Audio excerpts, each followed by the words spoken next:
Темата за популизма се завръща навсякъде, от Вашингтон до Берлин и София. Поглеждаме първо към алтернатива за Германия, която отново води в проучванията в Германия. Дебатите за забраната и разделят обществото. Може ли демокрацията да устои на този натиск? Детелина Кауфова разговаря с германския експерт по популизма доктор Юрген Ланг.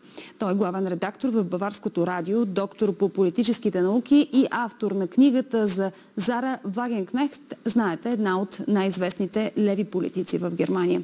Ланг беше в София за журналистически семинар, организиран от Европейската академия Берлин в сътрудничество с посолството на Германия в София. Ние срещу другите. Това все по-често е логиката, по която се води политиката в Европа.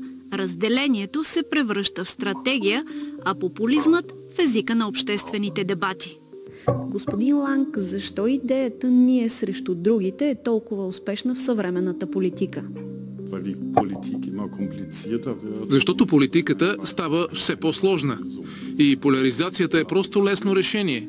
Сложните теми се представят през идеологически рамки и така на хората им става по-лесно да се ориентират, когато им се каже ясно кой е приятел и кой враг, на кого може да се вярва и на кого не. Дали популизмът не е симптом, че много хора се чувстват изключени от политиката? Да, определено популизмът не пада от небето. Той идва от самата демокрация. И трябва да приемем сериозно това, което популистите казват, без да им пригласяме. Трябва да разберем как функционира популизмът, за да може самата демокрация да се учи от него.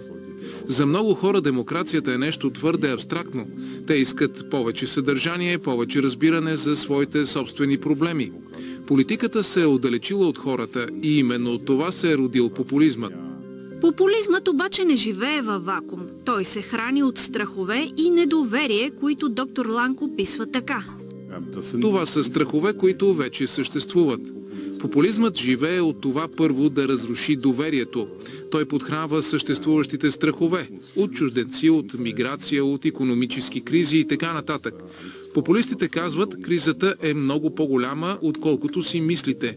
Никой не може да я реши. Системата е безсилна, елитите са некомпетентни. Само ние можем. В крайна сметка става дума за разрушаване на доверието, така че никой вече да не вярва на никого. И тогава популистът се появява и казва, аз мога да ви помогна, аз съм единствения, който ви разбира и може да ви изведе от кризата. В Германия тези страхове очевидно намират най-силен израз в подкрепата за АФД. Проучванията показват, че АФД вече е най-силната партия в Германия. Защо тя вече не е просто протестна партия? Точно така. Тя вече не е протестна партия. Хората я избират по убеждение, не просто за да накажат другите партии.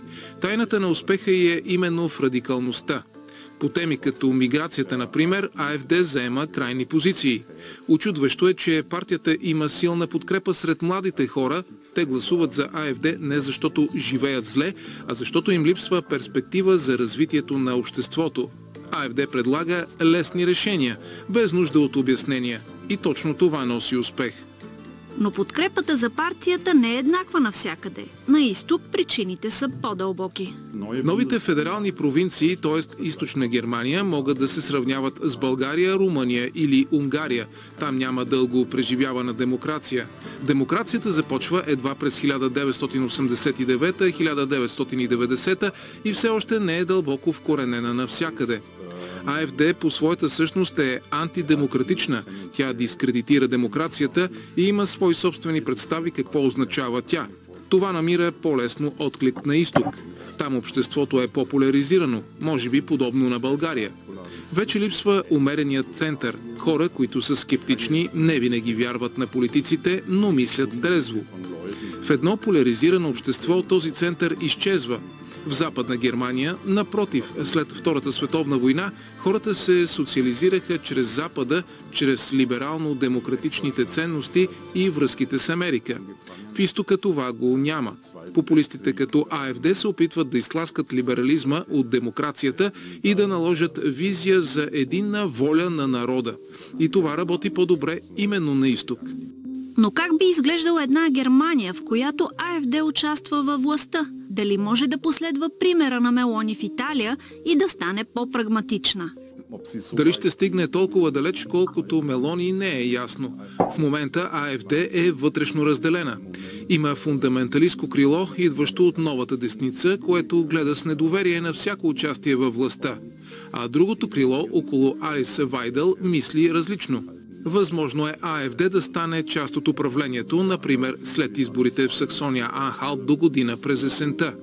Не е изключено тогава партията да заеме по-умерени позиции, може би не толкова колкото Мелони, но все пак, защото в рамките на демократична система не можеш да правиш политика с крайни позиции. В същото време в Германия се дискутира дали да забранят АФД. Това не е решение. АФД е избрана от хората. В Германия партиите имат много силен статус и забраната на партия е крайна мярка. Това може да стане само ако партията представлява непосредствена заплаха за свободно-демократичния ред. За сега не мисля, че е така. Службата за защита на Конституцията е събрала много доказателства, цитати и изказвания, които показват елементи на екстремизъм. Но дали това е достатъчно за съдебна забрана, съмнявам се. И все пак е спорно дали може и трябва да се забранява партия, която има толкова голяма обществена подкрепа. Други десни партии в Европа често са проруски настроени и антиевропейски настроени. Как АФД се различава от тях? В голяма степен и АФД е проруска, макар и не толкова крайно, колкото партията на Зара Вагенкнехт, която буквално действа като рупор на Кремъл. Може да се направи сравнение между АФД и партия Възраждане в България, същия антиевропейски, антилиберален и проруско ориентиран модел. Но има различия в самата АФД. Например, Алис Вайдъл и нейното крило са по-близки до Тръмп и по-скептични към Путин. Тоест, партията не е напълно единна по руския въпрос. Илон Мъск и Доналд Тръмп изразиха симпатии към АФД. Виждате ли паралели между АФД и МАГА движението в Съединените щати? Да, и двете са популистки движения. Имат сходно разбиране за политиката, отхвърляне на либералната демокрация. Разликата е, че в Америка икономическият успех, и тук идва ролята на Илон Мъск, има огромно значение. Ако Доналд Тръмп се провали и не успее да осъществи американската мечта, избирателите ще го отхвърлят. А това в крайна сметка представлява и заплаха за движението МАГА.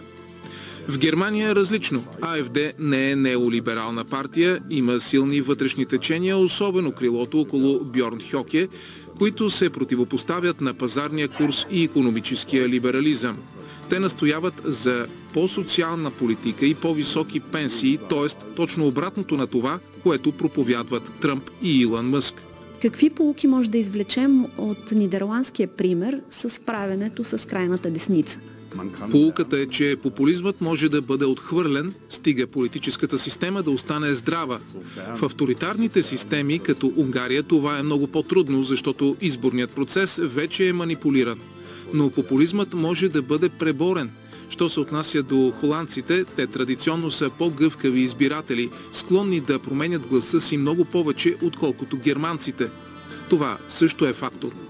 Популизмът обаче не идва само от дясно. Доктор Ланг изследва и левия му вариант в книгата си за Зара Вагенкнехт, една от най-ярките леви политици в Германия. Често е трудно да се направи ясна разлика. Левият популизъм, откъдето идва Вагенкнехт, набляга на социалната справедливост и преразпределенията. Но ако сравните нейната партия с АФД, ще видите големи сходства.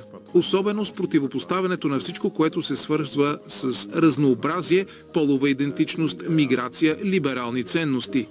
Вагенкнехт също е много консервативна. За мен всеки популизъм в крайна сметка е десен, защото изключва, определя ние и другите и обезценява онези, които не принадлежат към ние. А обезценяването означава, че не всички хора са равни. И това е ядрото на всички деснопопулистки и крайно десни партии.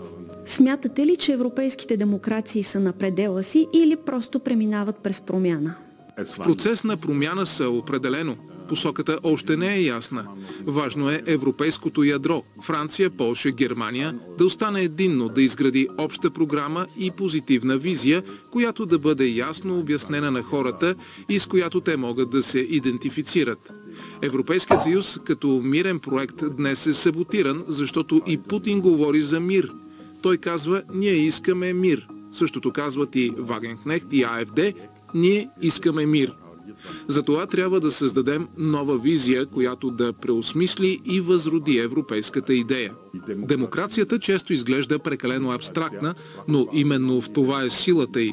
Тя допуска свободното взаимодействие на мнения и интереси и въпреки това не се стига до диктатура и авторитаризъм. Европа изглежда все по-разделена. Дали ще намерим сили да изградим мостове, а не нови стени, предстои да видим.